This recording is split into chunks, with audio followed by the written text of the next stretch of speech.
नमस्कार। आज का दिन महत्वपूर्ण दिन है, इसलिए कि आज हम लोगों ने राष्ट्रवादी लेखक संघ के थिंक टैंक में एक बैठक की और इस बैठक में आगे के लिए कुछ विचार किया। इस दौरान हमारा राष्ट्रवादी लेखक संघ का इतिहास संबंधी इतिहास संचयन परीक्षा का एक छोटा सा ऐप तैयार हो गया है। इस ऐप को सभी लोग चेक करके देख चुके हैं। कल से यह ऐप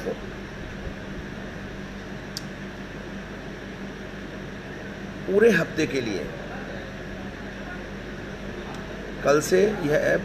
के लिए हम उपलब्ध कराएंगे।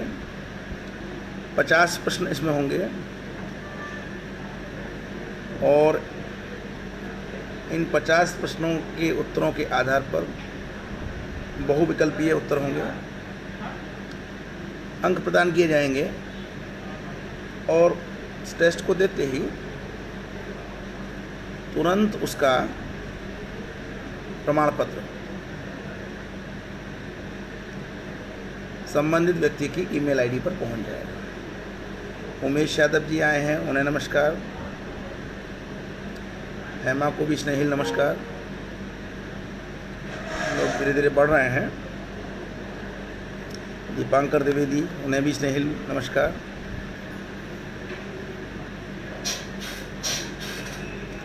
आज एक तो दूसरी चीज़ तय की कि राष्ट्रवादी लेखक संघ के अंतर्गत हमने जो ये नव बौद्धों वाला जो प्रसंग है, इस पर अपने आप को जो संकेंद्रित किया है, तो इस पे एक पुस्तक, लघु पुस्तिका शीघ्र आ जानी चाहिए। और इस लघु पुस्तिका के बारे में ये तय हुआ है कि आने वाले 15-16 दिनों में इसके लेख उपलब्ध हो जाएंगे और उन लेखों के आधार पर तुरंत नव बौद्ध जो भ्रांतियाँ फैला रहे हैं, उन भ्रांतियों के निवारण के लिए एक पुस्तक तैयार होगी। इस दौरान सरदेश पांडे जी आ गए हैं, उन्हें मेरा नमस्कार। डॉक्टर नित्यानंद श्रीवास्तव जी आ गए हैं, उन्हें भी मेरा जय श्री राम। मैं अब तक के वक्तव्यों में जो विशेष बात लेकर आया हूँ वह यह है कि जो एक भ्रांति फैलाई जा रही है कि हिंदू या सनातन संस्कृति वालों ने या ब्राह्मणों ने बौद्ध धर्म को नष्ट किया। और इस समय जिस पुस्तक को लेकर मैं चल रहा हूँ कल से, वह पुस्तक है चचनामा। और जैसा कि मैंने बताया कि ये चचनामा सिंध पर पहले विजेता मोहम्मद बिन कासिम के संस्मरणों के आधार पर और उसके पत्रों के आधार पर मोहम्मद बिन कासिम के वंशजों द्वारा तैयार कराई गई। और इस पुस्तक में मैंने थोड़ा सा कल आप लोगों के सामने जो जिक्र किया था वह इस संबंध में किया था कि किस प्रकार उस समय का माहौल था। आज मैं इस पुस्तक के कुछ अंश पढ़ूंगा और ये अंश बहुत महत्वपूर्ण अंश हैं। हरिशंकर गुप्ता जी आ गए हैं, उन्हें भी मेरा नमस्कार। प्राय ये कहा जाता है कि ब्राह्मणों ने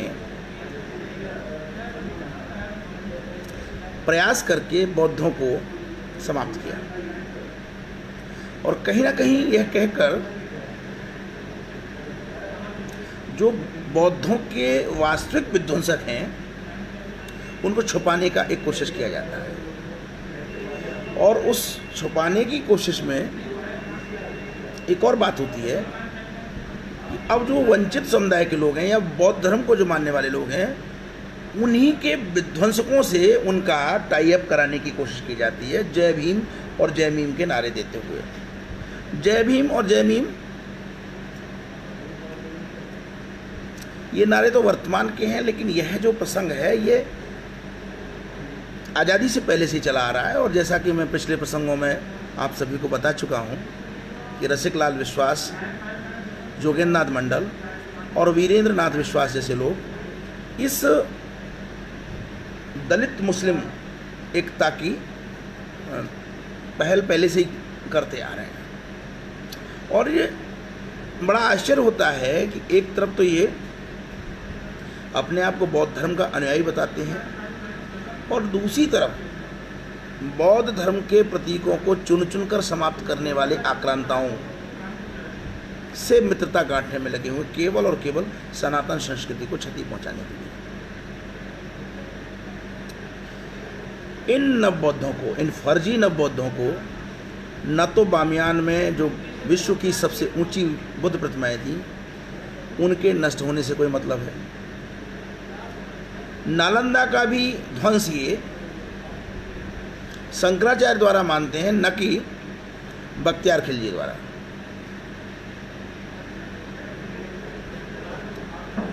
और जितनी भी चीज़ें हैं, मैंने मिनाज सराज की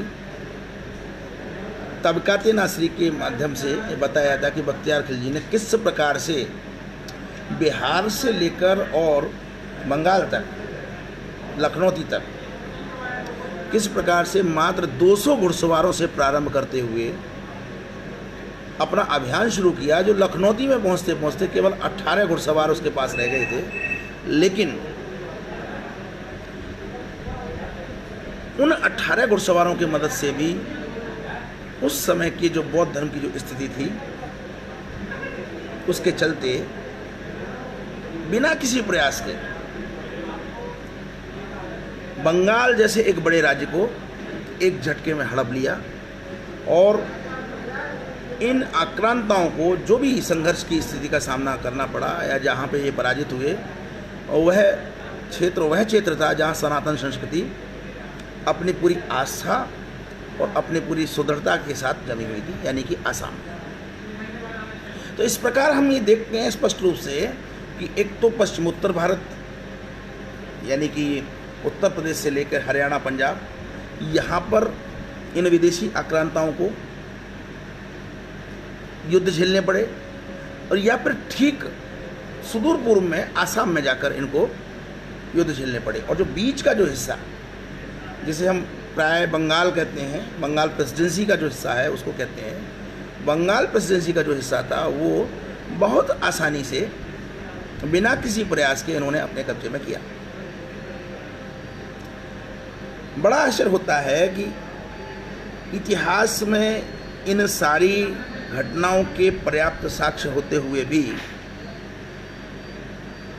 जो हमारे वामपंथी इतिहासकार हैं, या जो हमारे कांग्रेसियन इतिहासकार हैं, जो हमारे अन्य सनातन संस्कृति के विरोधी इतिहासकार हैं, उन्होंने कभी इन घटनाओं को अधिक महत्व के साथ युवाओं के सामने नहीं रखा और एक नैरेटिव क्रिएट किया, एक नैरेटिव गढ़ा कि इस्लाम ने तो यहाँ आकर यहाँ की सदियों से दलित शोषित जनता थी उसकी रक्षा की, और दलित शोषितों का जो धर्म था, मूल धर्म बौद्ध धर्म, वह इस्लाम के आने से पहले ही यहाँ पर ख़त्म हो चुका था। तो मेरे मन में एक जिज्ञासा थी कि आखिर पहला आक्रमण, जब अरब आक्रमण जब होता है भारत पर, तो उस समय बौद्ध धर्म का अस्तित्व था या नहीं था, अथवा उससे पहले ही बौद्ध धर्म को, जैसा कि लोग कहते हैं, ब्राह्मणों ने निपटा दिया। तो ये बड़ा प्रश्न चिन्ह लग जाता है। और मैं आपको एक खास बात और बता दूं कि इसमें जो मिन्हाज सिराज ने जो ब्राह्मण शब्द का बौद्ध श्रमणों के लिए नालंदा में जो ब्राह्मण शब्द का प्रयोग कर लिया, केवल उस शब्द के आधार पर ये अपनी व्याख्याएं करते हैं। लेकिन जब मैंने चचनामा को पढ़ा, चचनामा वह पहली पुस्तक है जिसमें भारत पर मुस्लिम आक्रांताओं के प्रथम आक्रमण का विवरण उन्हीं के द्वारा दिया गया है। तो जब मैंने चचनामा को पढ़ा तो उसमें इस बात के पर्याप्त साक्ष्य थे कि बौद्ध धर्म को मोहम्मद बिन कासिम के पहले आक्रमण के समय भी भारत में पर्याप्त सम्मान प्राप्त था। और आपको जानकर ये बड़ा आश्चर्य होगा कि यह सम्मान किसी अन्य जाति द्वारा नहीं, अपितु ब्राह्मण राजाओं द्वारा भी यह सम्मान प्राप्त था। और आज मैं उन्हीं प्रसंगों को आपके सामने रखूंगा।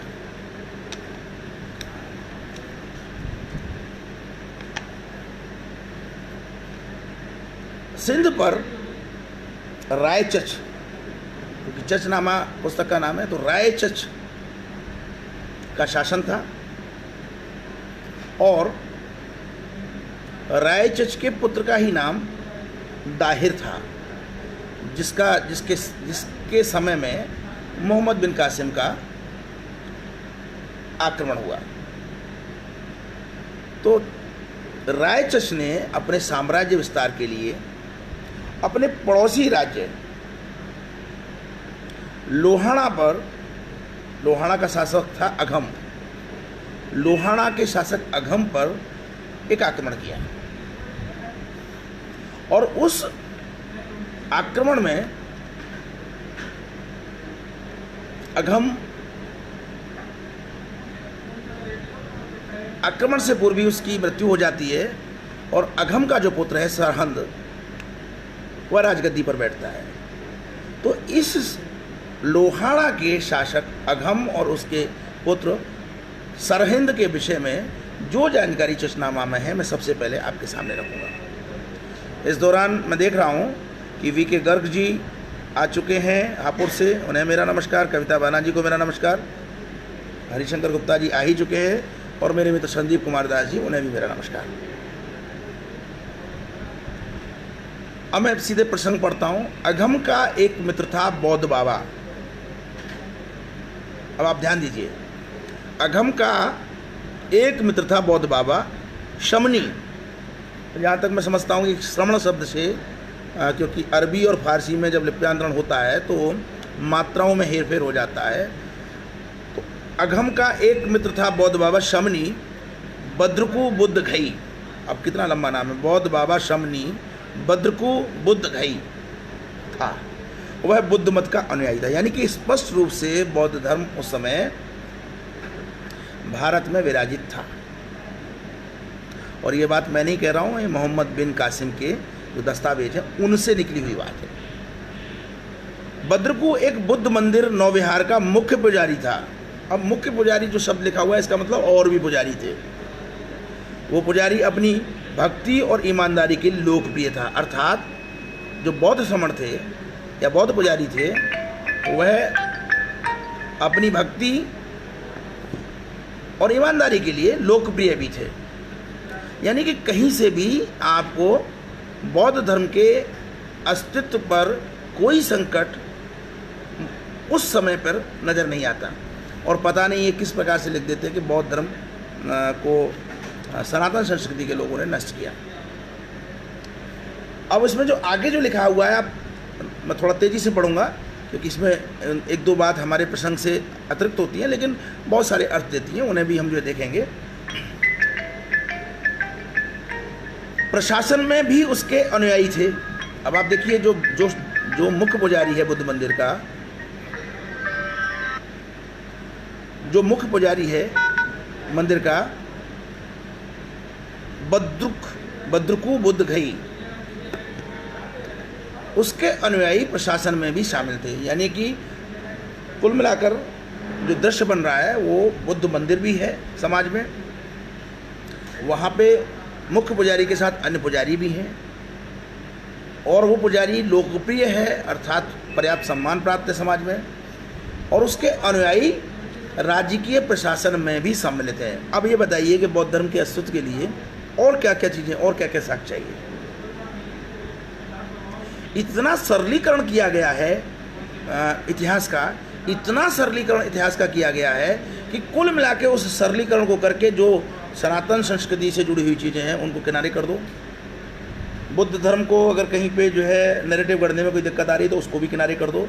और कुल मिलाकर यह एक नैरेटिव गढ़ना है कि सनातन संस्कृति के अनुयायियों ने, यानी कि ब्राह्मणों ने या क्षत्रियों ने सदियों से वंचितों पर अत्याचार किया है। केवल और केवल यही एकमात्र नैरेटिव है।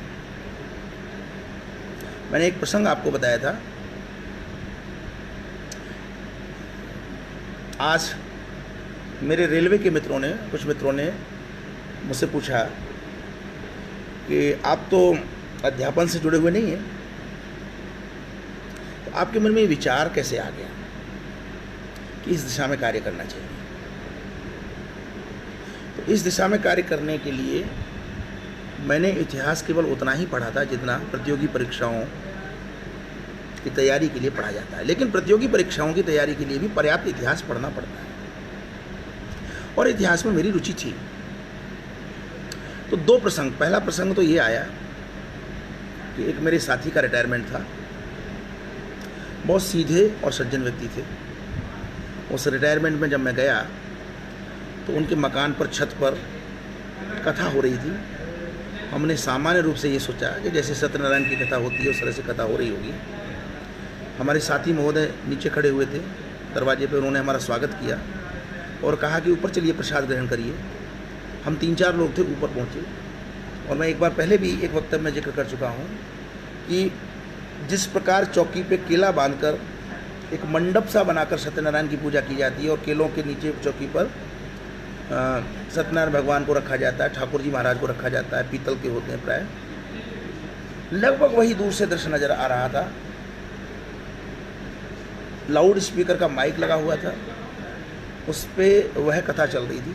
दूर से हमें समझ में नहीं आई, लेकिन जैसे ही हम नज़दीक पहुँचे तो वो स्पष्ट रूप से समझ में आने लगा कि जो मंत्र पढ़े जा रहे हैं वो पाली भाषा के।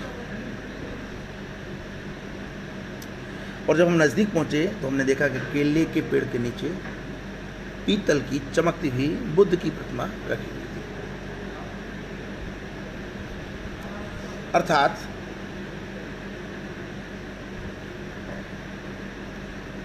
बुद्ध की प्रतिमा को ठीक उसी प्रकार से स्थापित करके कथा की जा रही थी जिस प्रकार से सनातन संस्कृति में भगवान सत्यनारायण की कथा होती है।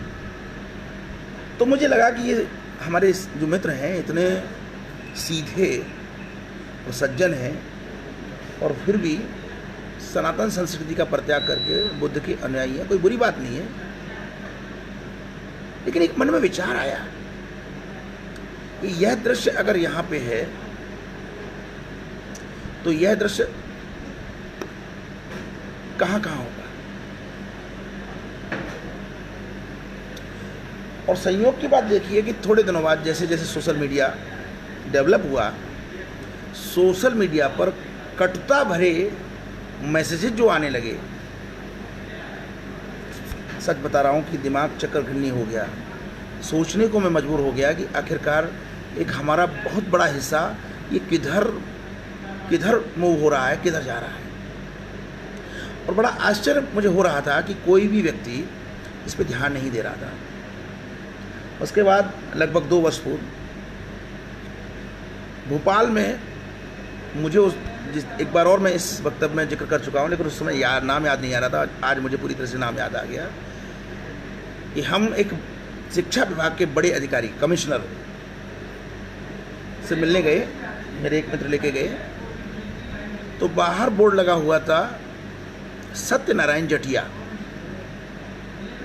और जब हम अंदर पहुंचे तो टेबल पे लिखा हुआ था असंग घोष, और कई किताबें रखी हुई थी जो असंग घोष की प्रकाशित पुस्तकें थी। मैंने शुरुआत में ये समझा कि शायद ये जो अधिकारी महोदय हैं इनको असंग घोष की साहित्य का शौक है, पढ़ रहे होंगे। और क्योंकि मैं कई पत्रिकाओं में असंग घोष की सनातन संस्कृति के विरुद्ध प्रहार करती हुई कविताएं पढ़ चुका था, तो मैंने यूं ही पूछ लिया, एक उत्कंठा हुई और पूछ लिया कि आप ही असंग घोष हैं क्या। और उन्होंने इस चीज़ को कहा कि हाँ मैं ही असंग घोष हूँ। तो मैंने कहा आपकी कविताओं में सनातन संस्कृति के प्रति इतना विद्वेष क्यों होता है। तो उन्होंने मुझे उत्तर दिया कि सनातन संस्कृति दुनिया का सबसे निकृष्ट धर्म है। मैं उन्हीं के शब्दों को दोहरा रहा हूँ कि हिंदू धर्म दुनिया का सबसे निकृष्ट धर्म है जिसमें पैदा होते ही भेदभाव शुरू हो जाता है।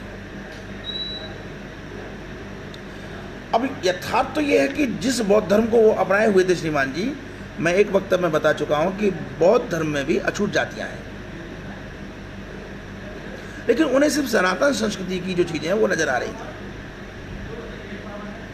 निश्चित रूप से समाजों का जब विकास होता है तो उसमें विकृतियां भी आती हैं, उन विकृतियों का निराकरण भी होता है, और यह एक सनातन परंपरा है। लेकिन किसी विकृति के आधार पर पूरे के पूरे समुदाय को खारिज कर देना, ये बड़ा आश्चर्यजनक था मेरे लिए। और वहीं से मेरे मन में ये पीड़ा उठी और भाव जागृत हुआ कि हमें इस दिशा में काम करना है। और मैं पूरी ईमानदारी के साथ बता दूं कि जब मुझे लद्दाख में जाने का अवसर मिला, केंद्रीय बौद्ध विद्या संस्थान में, मैं वहाँ पे डॉक्टर प्रदीप कुमार दास जी से मिला, तो वे साक्षी हैं इस बात के कि जितने भी लोग वहाँ गए वो सारे के सारे लोग भ्रमण में जुटे हुए थे, और मैं उस समय का उपयोग उनके साथ उनके प्रकाशन विभाग में पुस्तकें छांटने में जुटा हुआ था, जिससे मेरा जो ध्येय है वो पूरा हो सके। तो सच बात यह है कि हमें मिलकर इन दिशाओं में बहुत प्रयास करना है, और मैं उम्मीद करता हूं कि 15 जून तक मेरे सभी साथी बौद्ध धर्म पर केंद्रित जो भी नई नई जानकारियां हैं, जो लोग ये कुप्रचार करते हैं, उस कुप्रचार की खंडन के लिए जो भी सामग्री है, मेरे सारे साथी अपना अपना विषय चुनकर उस पर लेख लिखेंगे, और यह लघु पुस्तिका शीघ्र ही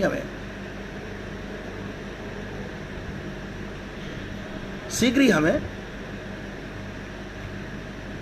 लोगों के बीच में लानी होगी। इस पुस्तिका के नामकरण पे हम लोग चर्चा कर लेंगे, क्या नामकरण हो, क्योंकि मैं अकेला बहुत सारे प्रमाण मैं दे चुका कि बौद्ध धर्म की वास्तव में स्थिति क्या थी और ये लोग क्या भ्रम फैला रहे हैं। इस दौरान और भी बहुत सारे लोग जुड़े हैं। कैलाश वाजपेयी जी को मेरा नमस्कार, मुरादाबाद से मौसम सिन्हा जी को मेरा नमस्कार, हापुड़ से निर्मला शर्मा जी को मेरा नमस्कार, और रोहित रोमिल शर्मा जी को मेरा नमस्कार, और इसके अलावा प्रशांत पांडे जी को मेरा नमस्कार। सारे लोग जुड़ रहे हैं। तो मैं जो आपको बता रहा था कि अघम का एक मित्र था बौद्ध बाबा शमनी शब्द का प्रयोग किया, और ख़ास बात यह है कि अभी डॉक्टर नित्यानंद श्रीवास्तव जी ने लिखा कि पाली भाषा में श्रवण को समन ही लिखा जाता था। तो ये जो अरबी और फारसी में पहुंचकर जो शमनी शब्द आया है वो सही आया है, और उसका नाम बद्रकू बुद्ध घई था। वह बुद्ध मत का अनुयायी था, एक मंदिर का मुख्य पुजारी था, यानी कि और भी पुजारी थे, और वह बहुत लोकप्रिय था अपनी ईमानदारी के लिए, और साथ के साथ उसके जो अनुयायी थे वहाँ के प्रशासन में, यानी कि लोहाना के प्रशासन में वह लोग सम्मिलित थे। यानी कि ये सिद्ध हो रहा है स्पष्ट रूप से कि बौद्ध धर्म को मोहम्मद बिन कासिम के आक्रमण के समय भी भारत में पर्याप्त सम्मान प्राप्त था। जो लोग ये कहते हैं कि बौद्ध धर्म को पुष्यमित्र शुंग ने या शंकराचार्य ने मिटा दिया, तो ऐसा नहीं है। हम आगे चलते हैं। अघम के देहावसान के पश्चात, यानी अघम की जो मृत्यु हुई उस आक्रमण के दौरान, उसका पुत्र जब सरहिंद आसीन हुआ, तो अब आप देखिए एक जो चीज़ है समाज में, जो चीज़ें हैं बौद्धों के बारे में, सभी को पता है कि वज्रयान आने के बाद टोने टोटके और ये सब चीज़ें शुरू हो गई। तो वो जो टोने टोटके की जो प्रक्रिया है उसका भी वर्णन इसमें है, मैं वो पढ़ने जा रहा हूँ। समणी को अपनी मिल्कियत, अनुयायी और धार्मिक गतिविधियों की चिंता सताने लगी, क्योंकि वो बौद्ध था। वह अपनी ज्योतिष विद्या से यह जान चुका था कि यह मुल्क रायचच, यानी कि सिंध के देवल के सम्राट रायचच के अधिकार में आने वाला है, और रायचच क्योंकि ब्राह्मण है तो पता नहीं उसका क्या व्यवहार होगा। अब आप समझ लीजिए, शंकराचार्य से निश्चित रूप से, क्योंकि शास्त्रार्थ हुआ है और उस शास्त्रार्थ का समाज पे प्रभाव पड़ चुका था, और विशेष रूप से ब्राह्मणों पे, तो समणी को ये चिंता सताने लगी कि अगर रायचच का यहाँ अधिकार हो जाता है तो मेरे धर्म का क्या होगा। ये बहुत विचारनीय चीज़ है। यानी कि जो प्रभाव होते हैं किसी चीज़ के, वो स्पष्ट रूप से दिख रहे हैं कि ब्राह्मण राजा के शासन के आने की आशंका में ही शमनी को चिंता होने लगी कि मेरे धर्म का क्या होगा, मेरे अनुयायियों का क्या होगा, मेरी पूजा पद्धति का क्या होगा, मेरे मंदिर का क्या होगा, यह सब चिंताएं होने लगी। अब आप समझिए कि अगर ब्राह्मण वास्तव में कुटिल थे, पुष्यमित्र शुंग ने भी जब राष्ट्र संकटों में फंस गया, पुष्यमित्र शुंग सेनापति था मौर्य शासन का, जब राष्ट्र संकटों में फंस गया तब उसने यह निर्णय लिया कि अब शासन से ये लोग हटाए जाने चाहिए। और उस दृश्य की जो दृश्य वर्णित है, उस दृश्य की आप कल्पना करके सारे मनोविज्ञान को समझ सकते हैं कि बृहद्रथ सेना का निरीक्षण कर रहा है और सेना के सामने सेनापति उसको मार डालता है। तो जो सैनिक है यानी सेना है, अगर पुष्यमित्र संघ के जरा भी विरुद्ध होती तो वहीं पे पुष्यमित्र संघ को धराशायी कर देती। आपको वह दृश्य याद होगा कि जब इंदिरा गांधी को सतवंत सिंह और बेअंत सिंह ने गोली मारी 31 अक्टूबर 1984 को, तो बाकी जितने भी लोग अंगरक्षक थे उन्होंने गोलियां बरसाकर सतवंत सिंह और बेअंत सिंह को वहीं धाराशायी कर दिया। यह आपको याद होगा। अगर इसी दृश्य को हम पुष्यमित्र सिंह पर इम्प्लांट कर दें तो आप समझ सकते हैं कि पुष्यमित्र सिंह अगर राजा का वध करता है तो बाकी लोगों का रिएक्शन क्या होना चाहिए, लेकिन कोई रिएक्शन नहीं हुआ। जब कोई रिएक्शन नहीं हुआ तो इसका मतलब क्या है कि सारे लोग उस कार्य के लिए सहमत थे। अब सारे लोग उस कार्य के लिए क्यों सहमत थे? कहीं ना कहीं राष्ट्र पर संकट था, अन्यथा राजा तो वेतन दे ही रहा था। अगर पुष्यमित्र सिंह शासक बन रहा होता, केवल शासक बन रहा होता, तो न जाने कितने लोग ईर्ष्या के कारण पुष्यमित्र सिंह के उसी समय विरोधी होते और वो किसी भी षड्यंत्र में सफल नहीं हो सकता। किसी भी राजा का सेनापति शासक बनने की इच्छा से अगर कोई षड्यंत्र करता है, अगर कोई सत्ता प्रवर्तन की कोशिश करता है, तो वह सफल नहीं हो सकता जब तक कि कोई ना कोई समाज पर और राष्ट्र पर संकट ना हो। उस संकट का वास्ता देकर ही ऐसी स्थितियां उत्पन्न होती हैं। पाकिस्तान में भी जब सत्ता परिवर्तन होता है और प्रधानमंत्री को हटाया जाता है तो सेना एक ऐसा माहौल क्रिएट करती है, ऐसा लगता है जैसे पाकिस्तान पर संकट आ रहा है और इस संकट में इस प्रधानमंत्री को हटाना आवश्यक है। यह एक सामान्य मनोवैज्ञानिक प्रक्रिया है और इसी मनोवैज्ञानिक प्रक्रिया के चलते पुष्यमित्र सिंह ने बृहद्रथ की हत्या की। लेकिन पुष्यमित्र सिंह ने पूरी तरह से बौद्ध धर्म को खत्म कर दिया, बौद्धों को खत्म कर दिया? नहीं। पुष्यमित्र सिंह के जो विवरण मिले हैं, उन विवरणों में, उन साक्ष्यों में कई जगह पर यह जिक्र है, मैं उनको भी आपके सामने लाऊंगा कभी। कई जगह पर विवरण है कि उसने बौद्ध मंदिरों को दान दिया, बौद्धों की सहायता की, बौद्ध विहारों का निर्माण कराया। अगर पुष्यमित्र सिंह के अंदर इस तरह के भाव होते कि बौद्धों को खत्म करना है, षड्यंत्रपूर्वक खत्म करना है, तो वह ये सारे कार्य नहीं करता। यही दृश्य मोहम्मद बिन कासिम के आक्रमण से पूर्व सिंध में दोहराया जा रहा था कि वहाँ पे शमनी यह चिंता कर रहा है कि जो ब्राह्मण राजा है सिंध का, रायचट, अगर उसका शासन यहाँ पे होता है तो मेरे मंदिर का क्या होगा, मेरी पूजा पद्धति का क्या होगा, मेरे धर्म का क्या होगा। अब इसके बारे में समझिए कि रायचच को क्या जानकारी मिली। ये तो हो गया समनी का पहलू। अब रायचच के पहलू के बारे में जाइए। रायचच को भी समनी बुद्रकों का व्यक्तिगत असर अघम और उसके पुत्र पर है मालूम हो चुका था और उसको यह भी पता चला कि यह जो समनी है यह ज्योतिष जानता है, यह टोने टोटके और जादू में माहिर है और इसी के कारण से जो है अब तक जो है ये अघम या उसका पुत्र शासन कर रहा है। यानी ये टोने टोटके शब्दों का प्रयोग, जादू शब्द का प्रयोग, ये सारी चीज़ें इस दृष्टांत में दे रखी हैं। यानी कि ये इससे मालूम पड़ता है कि जो वज्रयान का जो तंत्र मंत्र था वह तंत्र मंत्र बौद्ध धर्म पे प्रभावी हो चुका था। बहुत स्पष्ट विवरण है और मजे की बात है कि इन स्पष्ट विवरणों को हमारे इतिहासकार, अरे भाई आप समाज में इतना बड़ा विद्वेष उत्पन्न किए दे रहे हैं कि पुष्यमित्र सिंह ने बौद्ध धर्म को ख़त्म कर दिया और जो असली गुनहगार हैं उनको बचा रहे हैं, तो ये धूर्तता नहीं है तो क्या है। लेकिन जिसके अंदर धूर्तता है वो धूर्तता करेगा। ये हमारा कर्तव्य बन जाता है कि हम उनकी धूर्तता को मिटाने के लिए हम ये कार्य करें। रायचच ने कसम ले रखी थी। अब आप समझिए कि रायचच की जो ब्राह्मण राजा है उसकी क्या मानसिकता है। रायचच ने कसम ले रखी थी कि एक बार किला उसके हाथ आ जाए तो उस समनी जादूगर को बख्शेगा नहीं, समनी जादूगर को बख्शेगा नहीं। उसकी खाल खिंचवा कर ढोलों पर लगवाऊंगा और ये ढोल इतने बजाए जाएं कि उसकी खाल तार तार हो जाए। यानी कि निश्चित रूप से रायचच के मन में भी जो समनी के विरुद्ध जो भाव थे वो नकारात्मक थे और उसने ये मन ही मन कसम खा रखी थी कि एक बार किला कब्जे में आ जाए तो फिर इसकी खाल से ढोल बनवाऊंगा और उन ढोलों को इतना बजवाया जाएगा कि उसकी खाल तार तार हो जाए। और मैं समझता हूँ कि पुराने ज़माने में खाल खिंचवाना और ये सब चीज़ें राजा महाराजाओं के लिए सामान्य सी बात थी और उस समय यही सब हुआ करता था। तो इस प्रकार से जब रायचच ने को पता चला, समनी को पता चला कि रायचच ने ये कसम ले रखी है, तो उसने क्या किया कि जब रायचच का आक्रमण हुआ तो चुपचाप धीरे से एक गांव में चला गया। जब गांव में चला गया और जब रायचच ने वहाँ पर कब्जा किया तो वह समनी उसको नहीं मिला, तो उसने निर्णय किया कि मैं समनी से मिलने जाऊँगा और अपने सैनिकों से कहा कि जब मैं सैन्य में बात कर रहा हूँ उसे, तो मैं इशारा करूँगा, इशारा करते ही उसका सर धड़ से अलग कर देना। रायचच अपने सैनिकों से कहता है कि मैं बातचीत करूँगा, बातचीत करने के दौरान ही मैंने इशारा करूँगा और उसके सर को धड़ से अलग कर देना। अब रायचच पहल करके समनी के पास पहुँचा।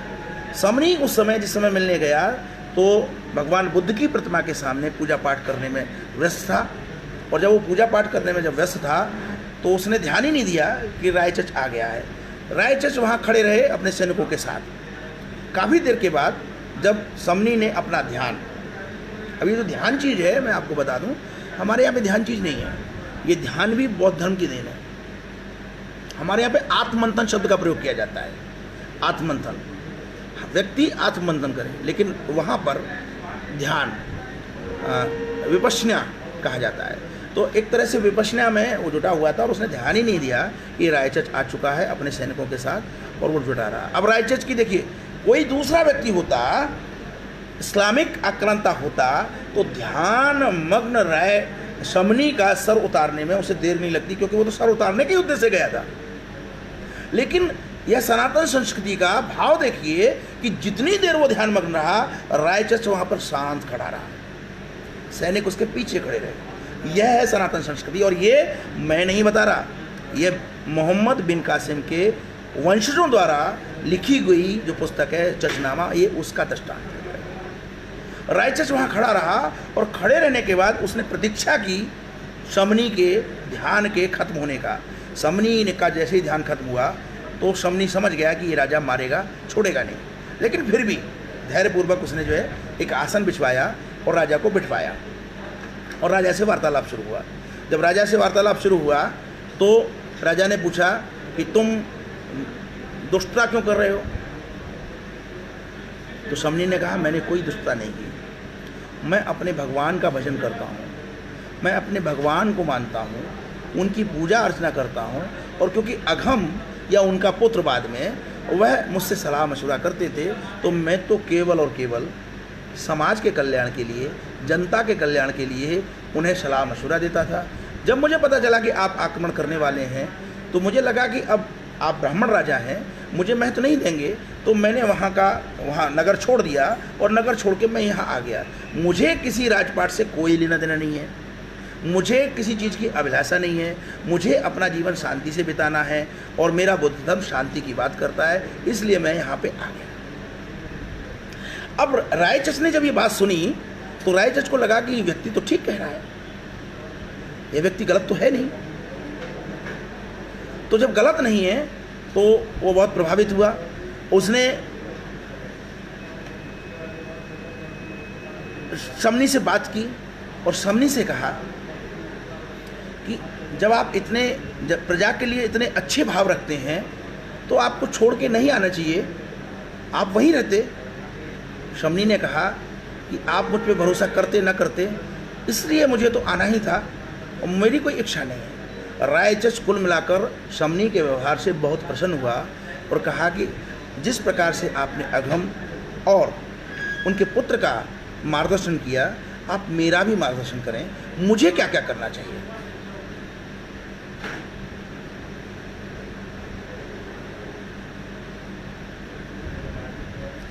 जी, दिल्ली से भाई विजय प्रताप जी ने कहा है कि प्रसारण के विषय का लिखित उल्लेख कर दिया करें, इससे बीच में आए व्यक्ति मनोभाव और विषय से तत्काल जोड़ सकें। जी ठीक है, आपका सुझाव सही है और आगे से हम लोग ये चीज़ प्लान कर ही रहे थे, आज ध्यान दे रहे थे। दो तीन चीज़ें हैं इधर हरिशंकर गुप्ता जी ने लगाया था कि समय इसका 8 बजे कर दिया जाए। संयोग से आज हमारी जो वीडियो कॉन्फ्रेंसिंग मीटिंग हुई उसमें हम लोगों ने इसका समय 1 जून से यानी कि सोमवार से 8 बजे का ही करने का निर्णय लिया है। और दूसरी चीज़, विषयों का उल्लेख तो यह भी हमारी मीटिंग में तय हुआ है कि प्रतिदिन वक्ता, क्योंकि मैं अकेला कितना बोलता रहूँगा, प्रतिदिन वक्ता अब अलग अलग होंगे और उनके विषय पूर्व निर्धारित होंगे और पहले से ही वो लिखित में उनको दिखाया जाएगा, सोशल मीडिया पर उसका प्रचार प्रसार किया जाएगा कि कौन व्यक्ति किस दिन जो है किस विषय पर बोलेगा।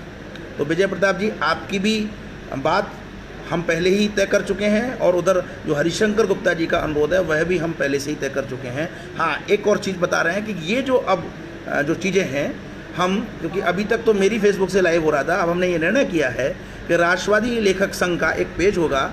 इस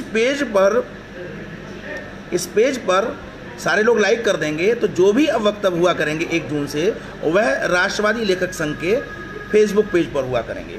तो उससे आसानी रहेगी, हम सारे लोग एक जगह इकट्ठा हो जाएंगे। अभी क्या है कि जुड़ने में बड़ी दिक्कतें होती हैं, तो जैसा कि हम लोगों ने जानकारी की है, फेसबुक पेज पे हज़ारों लोग एक साथ उसको देख सकते हैं। तो आगे आने वाले समय में हम 1 जून से वक्ता भी बदलते रहेंगे प्रतिदिन, उनका जो विषय होगा वो पहले से ही इंगित होगा, समय भी 8 बजे कर दिया जाएगा और साथ ही ये वक्तव्य जो है राष्ट्रवादी लेखक संघ के फेसबुक पेज से हुआ करेगा।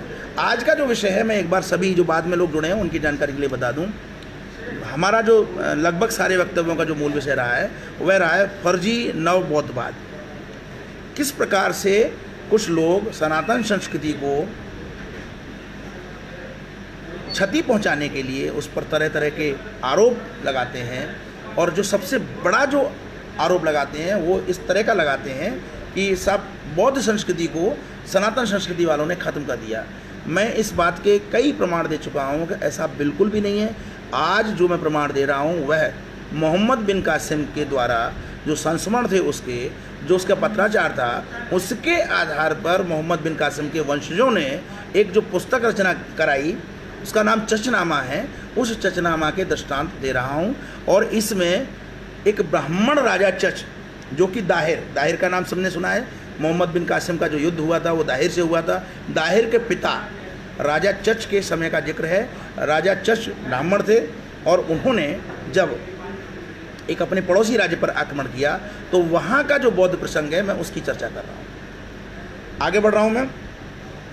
समनी ने कहा, यदि आप आग्रह कर रहे हैं तो पुण्य कार्य करिए। नंबर 1, भगवान बुद्ध का मंदिर नौविहार पुराने समय का बना हुआ है। अब आप समझ लीजिए, समनी कह रहा है कि भगवान बुद्ध का मंदिर नौविहार पुराने समय का बना हुआ है। किसने नष्ट कर दिए थे भाई? अगर नष्ट कर दिए होते तो ये पुराने समय का मंदिर जो है समनी के टाइम में था, ये होता नहीं होता। यह खराब हालत में है, इसका कुछ भाग टूट गया है। नया मंदिर बन सके तो बहुत अच्छा है। आप इस पर धन लगाकर नया मंदिर बनवाएंगे तो मैं समझूंगा आपने न केवल भगवान की सेवा की है, साथ में मेरी व्यक्तिगत सहायता भी की है।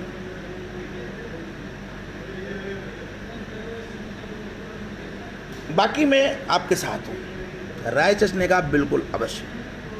अब आप अनुमान लगा लीजिए कि राय चच ने केवल एक बैठक में समनी के साथ वार्ता करके उसके मनोभावों को समझकर कि यह अच्छा व्यक्ति है, न केवल बौद्ध मंदिर का जो पुराना ध्वंस नहीं था, पुराना बौद्ध मंदिर, न केवल उसका पुनरुद्धार कराया, अपितु समनी को अपने सलाहकार मंडल में रखा और प्रजाहित के कार्यों के लिए उसको बहुत बहुत धन्यवाद दिया कि तुमने बहुत भली भांति पुराने जो राजा हैं उनका मार्गदर्शन किया। जब सलाहकारों ने पूछा चच से कि आपने ऐसा क्यों किया, आप तो उसका सर धड़ से अलग करने गए थे, लेकिन यहाँ तो स्थिति दूसरी हो गई, आपने उसको सलाहकार मंडल में भी ले लिया, आपने जो है बौद्ध मंदिर बनवाने के लिए भी कह दिया, ऐसा कैसे हुआ? तो राजा चच ने जवाब दिया कि जब वह व्यक्ति बुरा नहीं है, जब वह व्यक्ति प्रजाहित सोचता है, तो मैं उसका सर धड़ से अलग क्यों करूं? वह तो मेरे लिए उपयोगी व्यक्ति है जो प्रजाहित सोचता है। और रायचच ने यह भी कहा कि भारत के राजा धर्म के संबंध में खुले दिल के रहे हैं, इसलिए एक ब्राह्मण राजा यदि बौद्ध मंदिर बनवाता है तो कुछ अचरज मत करो। यह रायचच ने अपने सलाहकारों से किया। अब आप समझ सकते हैं कि जो लोग ये कहते हैं कि सनातन संस्कृति के लोग बौद्ध धर्म के प्रति शत्रुता का भाव रखते हैं, तो एक तो इस प्रसंग से ये पूरा का पूरा प्रसंग स्पष्ट रूप से बताता है कि ब्राह्मण राजा होते हुए भी न तो बुद्ध श्रमण के लिए और ना ही भगवान बुद्ध के लिए कोई भी दुर्भावना रायचच के मन में नहीं थी।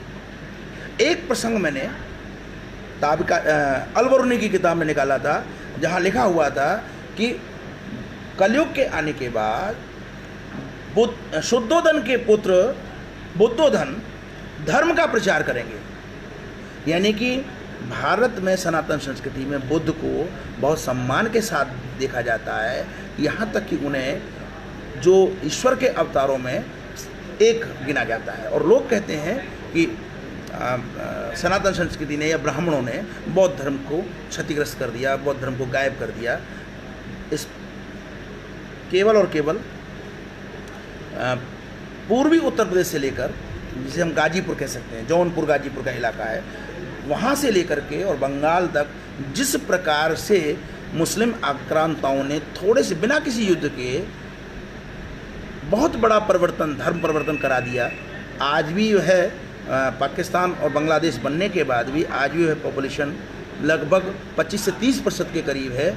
आप अनुमान लगा सकते हैं कि यह जो जनसंख्या है यह बौद्ध धर्म, क्योंकि यही बौद्ध धर्म का क्षेत्र था, बौद्ध धर्म से परिवर्तित लोगों की है। और बौद्ध धर्म के साथ जो सबसे बड़ी समस्या है वो ये है कि बौद्ध धर्म सनातन संस्कृति के प्रति, क्योंकि ये बौद्ध धर्म जो है बुद्ध ने तो प्रारंभ किया नहीं था, बुद्ध की मृत्यु के पश्चात जो संघ बने उन संघों की संपत्ति को देखते हुए जो लोग इकट्ठे हुए श्रमण बनकर, भिक्षु बनकर, उन लोगों ने प्रथम बौद्ध संगीति के बाद बौद्ध धर्म का प्रारंभ किया। और वो बौद्ध धर्म का जो प्रारंभ किया उसका स्वरूप केवल और केवल सनातन संस्कृति के साथ विद्वेष पे टिका हुआ था। यही कारण है कि बौद्ध ग्रंथों में प्राय, जहाँ एक और जैन ग्रंथों में राम की कथा पौमचरी के रूप में लगभग जो की तो है, वहीं ठीक इसके विपरीत बौद्ध ग्रंथों में दशरथ जातक के माध्यम से इसको विकृत किया गया। मैं एक और प्रसंग बता चुका हूँ कि भारतीय उपमहाद्वीप यानी कि भारत, पाकिस्तान और बांग्लादेश का जो मुसलमान है वो केवल और केवल बौद्ध धर्म से परिवर्तित होने के कारण सनातन संस्कृति से द्वेष रखता है। इसके ठीक विपरीत इंडोनेशिया और मलेशिया में स्थिति ठीक इसके पलट है। वह सनातन संस्कृति को अपनी मूल संस्कृति मानते हैं। मैं उस दिन नाम भूल रहा था, सुकर्णो, वहाँ के इंडोनेशिया के सम्राट सुकर्णो का वो प्रसंग था कि सुकर्णो ने पाकिस्तान के राष्ट्रपति को ये जवाब दिया था कि हमने अपना धर्म बदला है, अपनी संस्कृति नहीं बदली। और यही कारण है कि इंडोनेशिया में आज तक रामलीला होती आ रही है। अब आप देखिए अरमाबेल किरमान के रास्ते में, आप देखिए रायचच के जो और आक्रमण है उन्हीं में से एक और आक्रमण है, स्थानों के नाम है अरमाबेल किरमान। किरमान पे आक्रमण के लिए जब रायचच चले तो रास्ते में अरमाबेल पड़ा, और यहाँ का जो हाकिम था यह भी एक बौद्ध बाबा था। अब आप समझ लीजिए, बौद्ध बाबा वहाँ का हाकिम था। अरमाबेल का हाकिम यानी कि एक तरह से जो है इंचार्ज, एक तरह से वहाँ का छोटा राजा, एक तरह से वहाँ का जमींदार कह लीजिए, वो एक बौद्ध बाबा था, भिक्षु था, बौद्ध भिक्षु था। वह राय सहीरस का वंशज था और आगे चलकर वह स्वतंत्र हो गया और सिंध के राजाओं का विरोधी हो गया। जैसे ही रायचच के आने का समाचार मिला वो हताश हो गया और तुरंत ही चच से मिलने आ गया, और चच ने बड़े सहजता के साथ उसको गले लगाया, दोनों में मित्रता हो गई और उस इलाके में संधि के फलस्वरूप शांति स्थापित हो गई। यानी कि केवल वो एक समनी का प्रसंग नहीं है, अपितु बौद्ध बाबा, जिसका नाम का जिक्र नहीं है, बौद्ध बाबा जो कि अरमाबेल का शासक था, वह भी रायचच के द्वारा गले से लगाया गया। कौन से किस बौद्ध को मारने का प्रसंग, किन बौद्धों की हत्या का प्रसंग आता है, यह चीज़ समझ में नहीं आती है। सुनील प्रकाश जी ने शुद्धोधन की जाति के संबंध में प्रश्न पूछा था और उसका उत्तर डॉक्टर नित्यानंद श्रीवास्तव जी ने दे भी दिया कि शाक्यवंशी, इनका संबंध प्राचीन इक्ष्वाकु वंश से है। मैंने जानबूझ के इसका जिक्र इसलिए नहीं किया कि सारे लोग इस बात को जानते हैं कि गौतम बुद्ध इक्ष्वाकु वंश के थे, शाक्यवंशी थे, और जाहिर सी बात है कि क्षत्रिय जाति के हुए तो वो बात ही अलग हो गई। हमें तो केवल और केवल एक बात पे केंद्रित रहना था कि क्या बौद्ध धर्म को ब्राह्मणों ने या सनातन संस्कृति के लोगों ने नष्ट किया, ऐसा नहीं है। अब मैं 2-3 चीज़ें और बताऊंगा।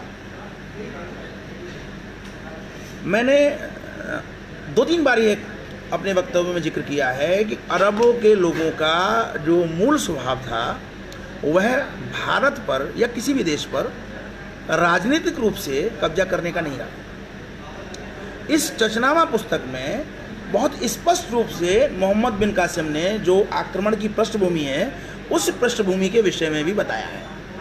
और वो क्या पृष्ठभूमि है, मैं आपको थोड़ा सा बताता हूँ आपको। अरबिस्तान से बाहर के हमलों का कारण ना तो धार्मिक रहा और ना ही राजनीतिक, परंतु जिहाद का नाम देकर पूरी कौम को एक झंडे के नीचे लाया जाता था और इसका उद्देश्य होता था दूसरे देशों में लूटपाट करना। कारण कि अरबिस्तान में गरीबी का बोलबाला था, वहाँ कोई संसाधन नहीं थे, केवल भारवाहक के रूप में कारवां होते थे जो माल को अरब के समुद्र तट से लेकर और यूरोप तक पहुँचाते थे। जीवन यापन का यही एकमात्र साधन था। तो ऐसी स्थिति में अरबों की, ये मैं नहीं कह रहा हूँ, ये मोहम्मद बिन कासिम स्वीकार कर रहा है कि अरबों का जो उद्देश्य हो गया था वह लूटपाट हो गया था। और एक और ख़ास बात इन्होंने लिखी कि यह लूटपाट इस्लाम के आने के बाद नहीं बल्कि उससे पहले से लगातार चली आ रही थी। अब इस बारे में मैं अपनी तरफ से एक बात कहूँगा। सच बात यह है कि अरब में 19वीं शताब्दी में यानी कि सन 1800 के बाद तेलों के भंडार मिलने के बाद, तेलों का उपयोग मशीनों में होने के बाद, वाहनों में होने के बाद अरब की आर्थिक स्थिति में सुधार आया है।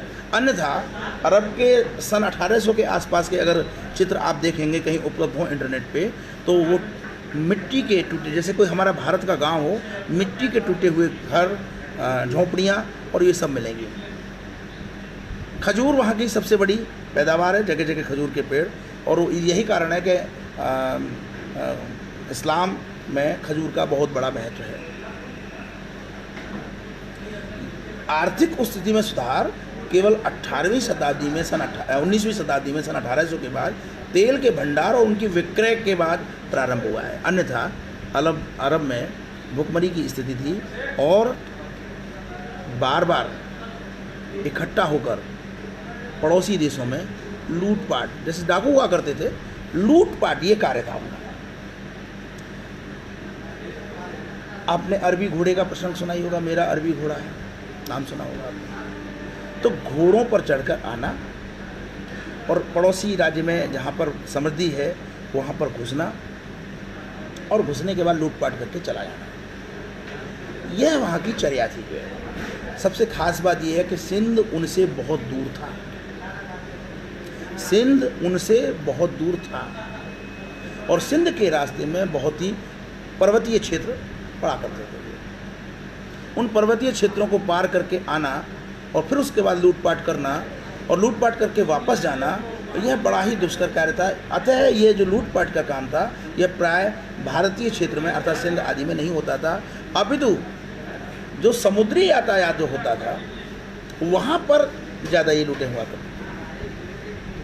तो 2-3 बार ये कोशिश की गई कि भारत पे यानी कि सिंध पे आक्रमण करके वहाँ लूटा जाए। पहली बार जब चले तो पहली बार में उनकी सेना बीच में ही किश्तियों के माध्यम से यानी कि समुद्र के रास्ते से मुगीरा बिन अबी अल आस की कमान में बहरीन से सीधे देवल की तरफ रुके और वहाँ पर जब वो पहुँचे तो देवल में सामा नाम का क्षेत्रीय प्रशासक था जो राय चच के अधीन था। उसने अरबों को छकाया, चने चबवाए, अरबों की हार हुई और जो मुगैरा जो उनका जो नायक था वह मारा गया। यानी कि पहला आक्रमण तो पूरी तरह से निष्फल हो गया। उसके बाद दूसरे आक्रमण की जब तैयारी की गई तो दूसरे आक्रमण के लिए स्थल मार्ग का उपयोग किया गया और स्थल मार्ग के उपयोग करने में ये तय हुआ, जैसा कि आक्रमणों के लिए किया जाता है, कि पहले एक जासूस को भेजा जाता है। तो जासूस भेजा गया, जासूस का नाम हकीम था, हकीम को भेजा गया। तो स्थल मार्ग से जो पर्वतीय क्षेत्र पड़ा, उस पर्वतीय क्षेत्र में जो उसको कष्ट आए वह सिंध तक बिना आए लौट गया और वहाँ जाकर खलीफा से कहा कि सिंध में बिना मतलब में हम जा रहे हैं, वहाँ कोई मतलब की चीज़ नहीं है, वहाँ का पानी गंदला है और वहाँ पे फल हैं वो कड़वे हैं, जहरीले हैं, ज़मीन पथरीली है, ऊसर है, और अगर हम बहुत बड़ा लश्कर लेके जाएंगे तब तो हम कुछ हासिल कर पाएंगे, छोटा मोटा लश्कर तो भूख प्यास से ही मर जाएगा। तो दूसरा प्रयास तो केवल इस डर से, जो उनके गुप्तचर ने जाके खबर दी, उस डर से किया ही नहीं गया। उसके बाद तीसरा जो प्रयास जो हुआ, उस तीसरे प्रयास में मरहा नाम का एक बहादुर सिपाही वो टोली बनाकर गया और लेकिन वह सिंध तक नहीं पहुंच पाया। अब तो सिंध से पहले के जो अरब और सिंध के बीच में जो स्थान थे वहाँ पर विजय प्राप्त किया और वहीं पर टिक गया। चौथे अभियान में जाकर मोहम्मद बिन कासिम को ये कमान सौंपी गई और मोहम्मद बिन कासिम के नेतृत्व में एक बड़ी लश्कर, क्योंकि इस दौरान इतने समय बीतने के बाद प्रारंभ में इस्लाम एक छोटा सा ग्रुप था, लेकिन जैसे जैसे समय बीता इस्लाम में जो लोग जुड़ते गए तो उनका कारवां बढ़ता गया और कारवां बढ़ता गया। तो जिहाद के नाम पे वहाँ सैनिक का कोई सिस्टम नहीं था, वहाँ पे सेनाएं नहीं रखी जाती थी। अभी तो जिहाद के नाम पे लोगों को इकट्ठा किया, पुरुषों को इकट्ठा किया, और जो आपने सुना होगा पुरुष हैं सीधे सीधे जी दे तो स्त्रियाँ मिलेंगी और मरे तो भी स्त्रियाँ मिलेंगी, 72 हूरें मिलेंगी। तो ये जो प्रिंसिपल जो गढ़ा गया कि हम जीते तो स्त्रियाँ मिले, माल मिलेगा, माल असबाब मिलेगा, और लौंडिया जिस शब्द का प्रयोग किया गया है लौंडिया मिलेंगी। औरतों के लिए अरबी में लौंडिया शब्द का प्रयोग किया गया है, लौंडिया मिलेंगी। और यदि हम मर गए तो गाजी कहलाएंगे और 72 हूरें मिलेंगी जन्नत में जाकर जो है। तो ये जो चीज़ें लोगों के दिमाग में भरी गई, उससे इस्लाम को एक बहुत बड़ा फ़ायदा ये हुआ कि उन्हें वेतन पर सैनिक रखने की आवश्यकता नहीं पड़ी, बल्कि जो उचक्का लफंगा या जो भी है वो आया और जिहाद के नाम पे युद्ध के लिए जुट गया, अल्लाह अकबर का नारा और देते हुए आगे बढ़ गए।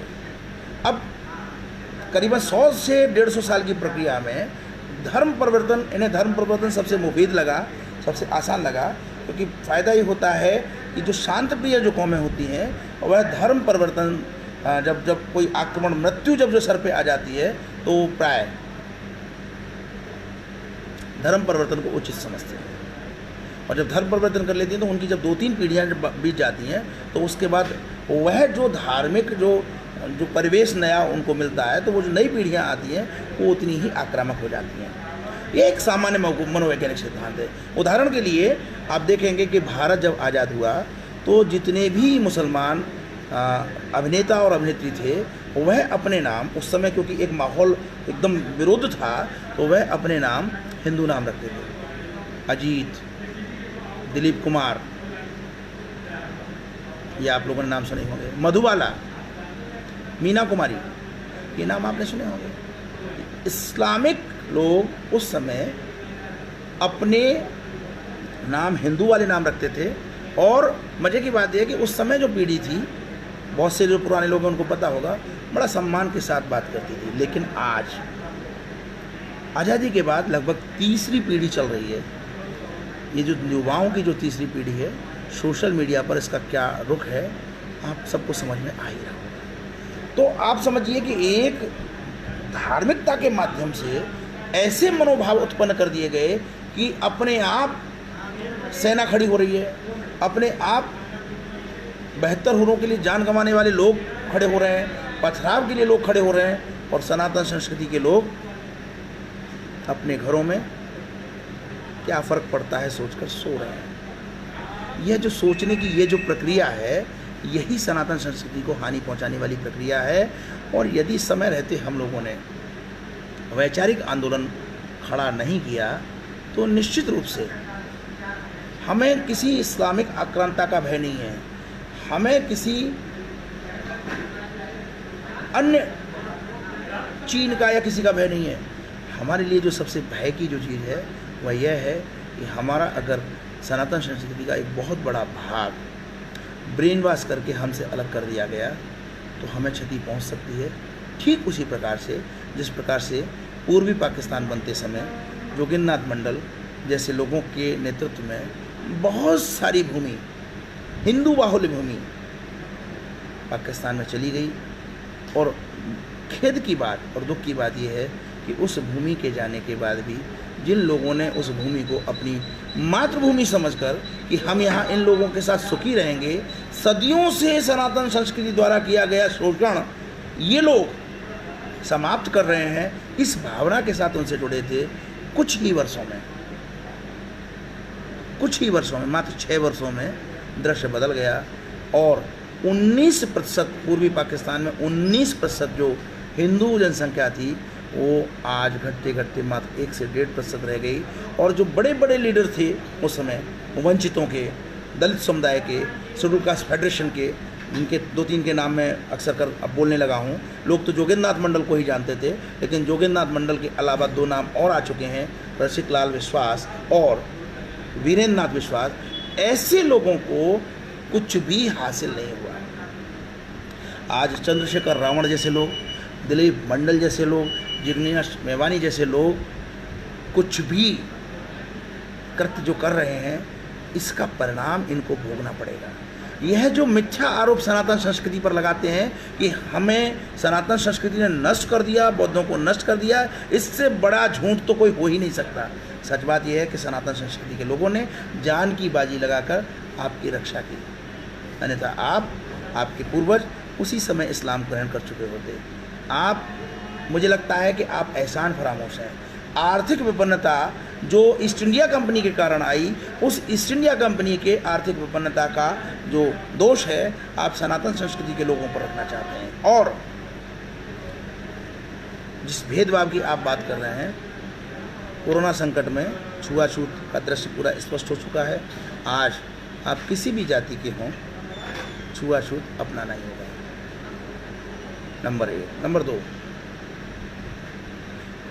यह भी सिद्ध हो चुका है कि ये जो छुआछूत की स्थितियां हैं, ये छुआछूत की स्थितियां केवल सनातन संस्कृति में नहीं अपितु विश्व की लगभग सारी जातियों में हैं।